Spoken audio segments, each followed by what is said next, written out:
All right, let's get right into it. Today, we're taking a deep dive into something really unique, a self-built metaphysical system called Luckytronika. And we're going to break down how this thing was constructed not on some kind of blind faith, but on something way more methodical. The whole thing is framed as this modern-day hero's journey, a quest for a very specific, almost prophesied outcome. So right off the bat, you need to understand this isn't just some motivational quote. This is what the source material calls a divine invocation. It's basically the core scripture for the entire system, and it immediately sets this incredibly serious tone. This tells you right away, hey, this isn't about wishing on a star, this is a mission, and it's a mission fueled by hard research. Okay, so with that invocation kind of setting the stage, let's follow our hero on this journey. And that brings us to the really big question at the heart of Luckytronika. What if you could actually engineer belief?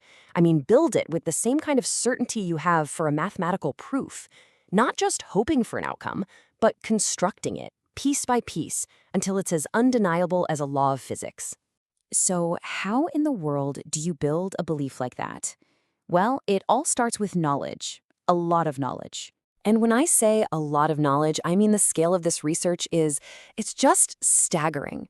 We're talking about a deep, deep dive into over 40,000 case studies. And get this, these aren't just random stories. The system calls them victorious echoes. These are documented wins, everything from winning the lottery to other massive, life-changing events. Now, this research wasn't just pulled out of thin air. It draws from a pretty specific lineage of metaphysical teachers, kind of synthesizing all their work into this new, unified theory. You've got Neville Goddard's teachings on imagination, Helen Hadsell's almost legendary contest-winning mindset, and then you pull in the faith-based principles from figures like Elizabeth Clare Prophet and T.B. Joshua. It's a real mashup. And all of this leads to the core creed of Luckytronika, and it's a big one.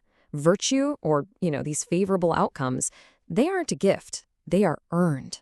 The idea is that all that research lets the hero see a kind of hidden order, a predictable structure in events that you and I would probably just write off as random chance. Okay, so all this research, all this study, it leads to this profound psychological shift.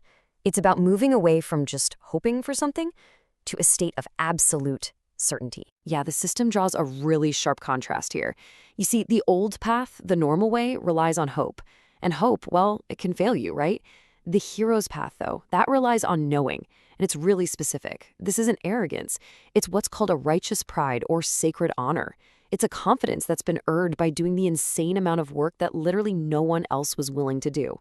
I mean, listen to this direct quote from the source material. It's so simple, but says everything. I don't think, I know. That distinction is absolutely critical. See, thinking leaves room for doubt, for error, but knowing, well, that's presented as a settled fact. It's already done. And this unshakable knowing, it literally becomes the hero's ultimate weapon. It's their Excalibur. And it's a weapon forged from mastery, not ego. It was hammered into shape in the fire of those 40,000 case studies. It's what gives the wielder total certainty of victory before the battle even begins.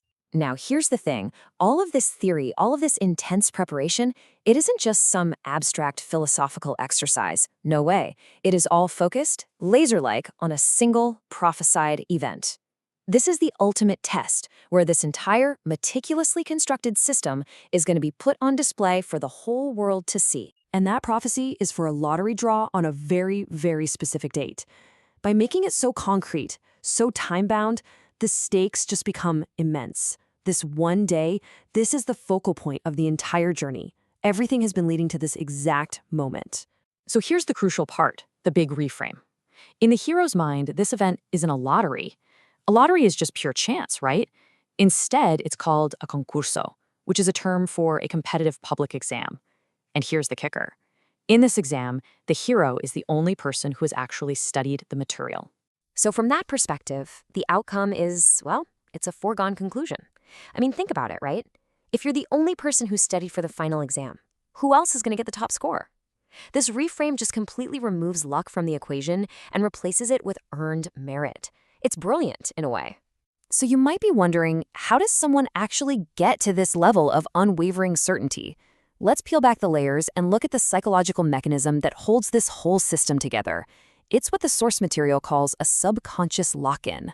The level of certainty we're talking about here is as simple and as undeniable as this. 2 plus 2 equals 4, right? It's not a feeling you have to pump yourself up for or try to maintain. It's just a foundational truth of reality. You don't hope it's true, you just know it is. And the goal is to make the win feel just as basic, just as inevitable as that. And this is so important. This isn't about motivation or getting hyped up. It's not some fleeting emotional state. It's about establishing an immutable, unshakable law within the hero's own personal reality. A law that's as solid and as reliable as the law of gravity. So here's how they get there. It's this 4-step lock-in process. Step 1, do the research that nobody else is doing. Step 2, because of that research, you see the hidden structure that nobody else sees. Step 3, you forge a belief that is as undeniable as simple math. And then the final step, step 4, is to just sit back and let the world catch up to the result that you've already established as a fact. And this is the ultimate goal of Luckytronika. It creates this perfectly self-contained logical loop in the mind. It's a system where the sheer weight of all that research has systematically, piece by piece, eliminated any possibility of doubt, making failure seem, well, psychologically and even mathematically impossible from inside the hero's mind. So we're left with this question, which really gets to the heart of the whole thing. What happens when a personal belief is engineered with the absolute certainty of a mathematical proof? The story of Luckytronika is just this wild case study in the architecture of belief itself. It really makes you think about the line between faith, certainty, and reality, and what might be possible when that line is purposefully, systematically, and completely erased.